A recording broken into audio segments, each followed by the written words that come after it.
अस्सलाम वालेकुम, welcome to my channel food and food is 42। आज की मेरी रेसिपी बहुत ही चटपटा सा मिक्स वेजिटेबल अचार है जो कि मैं एक विधि स्टाइल तरीके से बना रही हूँ। गाजरें मैंने 1 किलो लेके सिर्फ गाजरें ली हैं फुल जूसी और इनको छोटा छोटा काट लिया बारीक।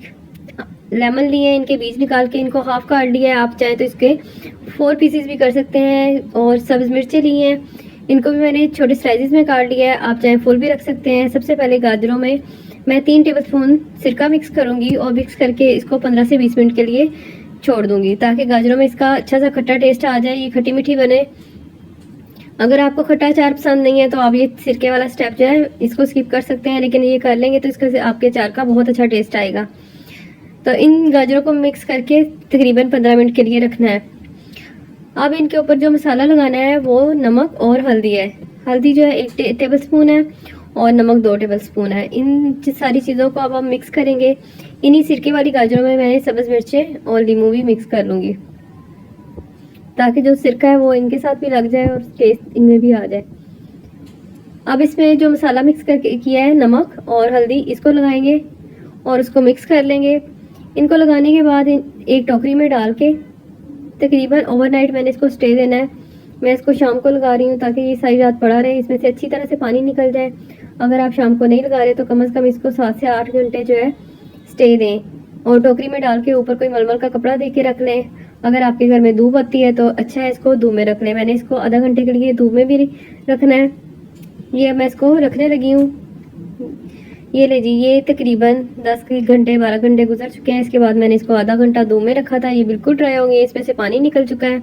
अब हम इसका मसाला बनाते हैं जिसमें सौंफ, ज़ीरा, सूखा धनिया, साबुत काली मिर्चें और मेथरे इसमें 1 चम्मच डालेंगे, ज़्यादा नहीं डालने, और राई 1 चम्मच।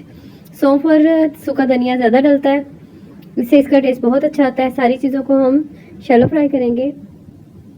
हल्का सा ड्राई रोस्ट करने से इसके अंदर बहुत अच्छी खुशबू आ जाती है। ये खुशबू जो है अचार के अंदर से बहुत ज़बरदस्त लगती है। इसको सिर्फ इतना रोस्ट करना है, जब इसमें से खुशबू उठना शुरू हो जाए तो इसको अलग कर लेना है और ठंडा करने के बाद इसको दरदरा सा कूट लें या ग्राइंडर में डब्बी में इसको हल्का सा पीस लें, लेकिन इसको बहुत ज़्यादा बारीक नहीं करना। अब 1 कप मस्टर्ड ऑयल लेंगे जिसको सरसों का तेल कहते हैं, उसको हम अच्छी तरह से बॉयल कर लेंगे। 1 बॉयल इसको करना है ताकि इसके अंदर अगर कोई पानी या कोई इस तरह की चीज़ है, बैक्टीरिया वगैरह है, क्योंकि ये फैक्ट्रीज में नहीं बनता, अक्सर कोलों पे बनता है, तो इसमें से सारे जो है बैक्टीरिया ख़त्म हो जाए। अब इसमें जो नमक मिर्च है, नमक मिर्च, हल्दी, कुटी मिर्च और कलवंजी, ये चीज़ें पीसेंगे नहीं, इनको अलग से हम इसके अंदर ऐड करेंगे। तेल मैंने ठंडा होने के लिए रख दिया है। नीम गरम इसमें ऐड करना है, तो इससे में मैंने पहले मसाले ऐड किए हैं। नमक मिर्च आप अपनी मर्ज़ी के मुताबिक थोड़ी तेज़ भी कर सकते हैं। ये देखें, ये जो मसाले हमने ड्राई रोस्ट किए थे वो भी मैंने मोटे मोटे से कूट लिए हैं और इसके अंदर मिक्स कर दिए हैं। ये सारी चीज़ें इसके अंदर अच्छी तरह से मिक्स करेंगे ताकि सारा मसाला इसमें जज्ब हो जाए। मैंने इसके अंदर देसी नमक डाला है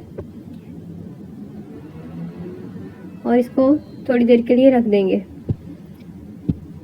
मैं इसके अंदर लहसुन भी, देसी लहसुन थोड़ा सा मिक्स करूँगी, क्योंकि लहसुन का जो है एक तो बहुत अफादियत है और बहुत मज़े का भी लगता है। आप लहसुन डालना चाहें तो डालें, अगर नहीं डालना चाहते हैं तो आप इसको स्किप कर सकते हैं। मैंने 1 कप लहसुन इसमें डाला है और इसको थोड़ी देर के लिए अब हम रखेंगे जब तक जो ऑयल है हमारा नीम गर्म हो जाता है। ऑयल भी नीम गर्म ही इसके अंदर ऐड करेंगे ताकि मसाला हमारा जल्दी से पक जाए।